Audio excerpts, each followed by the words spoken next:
কবিতা তো কৈশোরের স্মৃতি, সে তো ভেসে ওঠা ম্লান আমার মায়ের মুখ। নিম ডালে বসে থাকা হলুদ পাখিটি, পাতার আগুন খেয়ে রাত জাগা ছোট ভাই, আব্বার ফিরে আসা, সাইকেলের ঘন্টার ধ্বনি, রাবেয়া, রাবেয়া, আমার মায়ের নামে খুলে যাওয়া দক্ষিণে ভেজানো কপাল। কবিতা তো ফিরে যাওয়া পার হয়ে হাঁটু জল নদী, কুয়াশায় ঢাকা পথ, ভোরের আজান কিংবা নালার দহন, পিঠা পেটের ভাগে ফুলে ওঠা তীরের সৌরভ, মাছের আষ্ঠের গন্ধ, উঠোনে ছড়ানো জাল আর বাঁশঝাড়ে ঘাসে ঢাকা দাদার কবর। কবিতা তো 46-এ বেড়ে ওঠা অসুখী কিশোর, স্কুল পালানো সভা, স্বাধীনতা মিছিল, নিশান, চতুর্দিকে হতবাক দাঙ্গার আগুনে নিশ্চল ফিরে আসা অগ্রজের কতর্পণ।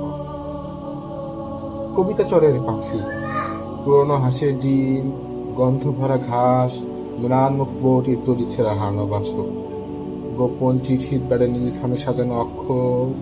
কবিতা তো মক্তবের মেয়ে, চুল খোলা আয়েশা। কবিতা তো মক্তবের মেয়ে, চুল খোলা আয়েশা।